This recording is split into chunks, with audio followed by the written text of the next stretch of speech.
Բաքվում հրատարակվել է ֆոտոալբոմ, որը ներկայացնում է Հայաստանի բոլոր այն նախկինում ադրբեջանաբնակ գյուղերը, ուր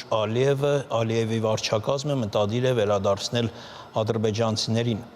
Գրքի հրատարակիչները պատմել են, թե ինչպես է իրենց հաջողվել Հայաստան գործուղել լուսանկարիչներին հայերին վարքաբեկող ֆոտոփաստեր հավաքելու նպատակով։ Թեման շարունակենք Արտյոմ Երկանյանի հետ։ Արտյոմ, ինչպես են կարողացել աշխատել Հայաստանի տարածքում ադրբեջանցիներ։ Այդ գիրքը խոսուն անուն ունի, քարեր ժողովելու ժամանակն է, անգլերենով է հրատարակվել եւ ինչպես հրատարակիչներն են պարզաբանել, ծառայելու է օտարերկրյա փորձագետներին եւ դիվանագետների համար է նախատեսված։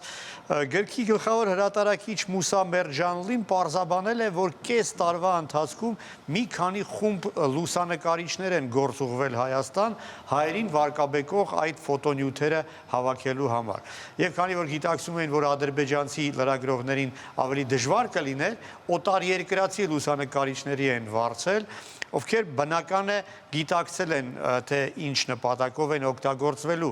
իրենց արած լուսանկարները։ Այսինքն քրեական հանցագործություն է տեղի ունեցել, քանի որ այդ նյութերը օգտագործվում են ազգային թշնամանք հրահարելու նպատակով։ Եվ ինչն է հետաքրքիր, գրքի հրատարակիչը խոստովանում է, որ խնդիրների հետ բախվել են այդ օտարերկրացի լուսանկարիչները, բայց խոչընդոտողները եղել են ոչ թե Հայաստանի հատուկ ծառայության աշխատակիցները, այլ այդ գյուղերի շարքային բնակիչները, որոնք նկատում էին, որ տարօրինակ եւ վտանգավոր բան է տեղի ունենում եւ խանգարում էին իրենց լուսանկարել։ Մասնավորապես Եզդի բնակչության ներկայացուցիչները գիտակցում էին, որ այդ լուսանկարները հայերի դեմ են օգտագործվելու եւ արգելել են լուսանկարել։ Թե արդյոք Հայաստանի հակահետախուզական ծառայությունները տեղյակ են եղել այդ առաքելության մասին, որևէ բան հայտնի չէ։ Իրականում իհարկե դժվար է խոչընդոտել, երբ օտարերկրացիներ են, ովքեր ներկայանում են որպես զբոսաշրջիկներ եւ ընդհանրապես լուսանկարում են իրենց հիշատակի համար։ Այնուամենայնիվ կարծում եմ այս ամենի մասին խոսելը պետք է, անհրաժեշտ է, քանի որ սա առանձին բացառիկ դեպք չէ եւ բավական հաճախ է նման բաներ տեղի ունենում։ Այ օրինակ այսօր հաստատվեց տեղեկությունն այն մասին, որ Հայաստանի ազգային արխիվից ինչ որ նյութեր փոխանցվել են ադրբեջանցիներին եւ բնական է այդ նյութերը եւս օգտագործվելու են մեր դեմ։ Հավանաբար նույնպես այդ արևմտյան Ադրբեջանի գաղափարին են ծառայելու եւ շահարկվելու է, օգտագործվելու է մեր դեմ։ Եվ հաճախ է նաև դեպքեր, երբ ադրբեջանցիներ են Երևանի փողոցներում հայտնվում, մասնավորապես մարտի 25-ին տեսանյութ էր տարածվել համացանցում, երևում էր, թե ինչպես է մի երիտասարդ ադրբեջանցի Երևանի կենտրոնով քայլելով ադրբեջաներեն խոսելով պատմում է, որ սա իր նախնիների քաղաքն է։ Կամ դրանից առաջ հունվարի սկզբին մի խումբ ադրբեջանցիներ Երևանի Հանրապետության հրապարակում ադրբեջաներեն Ղարաբաղ երգ էին երգում։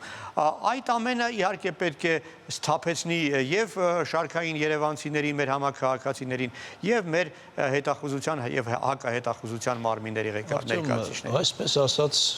Արևմտյան Ադրբեջան վերադարձի քարոզը կարծես ակտիվացել է այս վերջին շրջանում։ Այո, ես էլ ունեմ այդպիսի տպավորություն, մասնավորապես ակտիվացել է այն բանից հետո, երբ Իլհամ Ալիևը Բաքվում կայացած կոնֆերանսի ժամանակ դիմել էր Հայաստանի իշխանություններին, կոչ անելով առարկայական բանակցություններ սկսել Արևմտյան Ադրբեջանի համայնքի հետ եւ քննարկել, թե կոնկրետ երբ է սկսվելու նրանց վերադարձը եւ ինչ կարգավիճակ պետք է ունենան ադրբեջանցիները Արևմտյան Ադրբեջանում, ինչպես ինքն է անվանել։ Դրանից հետո Ադրբեջանի մահմեդականների վարչությունում հայտարարեցին, որ ձևավորել են Իրևանի Ղազիաթ,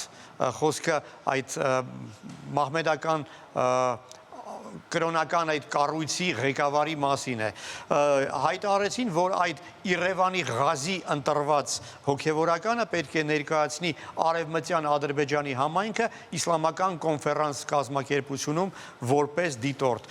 Թարմ փաստ ամսի 2-ին Վիեննայում ԵԱՀԿ-ի կազմակերպած կոնֆերանսի ժամանակ Ադրբեջանի ժողովրդավարության եւ մարդու իրավունքի ինստիտուտի ներկայացուցիչ Ահմեդ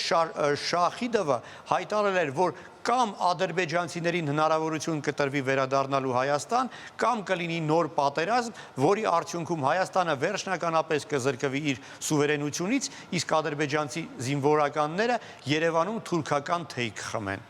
Արդյոք նաև վիճակագրական տվյալների մանիպուլյացիաներ են անում։ Ընդամենը մի քանի օր առաջ Ադրբեջանի արտգործնախարարի մամլոխոսնակ Այհան Հաջիզադեն абսուրդի հասնող հայտարարություններ արել, հայտարարելով, թե իբր Հայաստանում ադրբեջանցիները մեծամասնություն էին կազմում։ Երբեք նման բան իհարկե չի եղել, իսկ 89 թվականի մարտահամարի համաձայն դա պաշտոնական տեղեկություններ են, Հայաստանում ապրում էր 84860 ադրբեջանցի։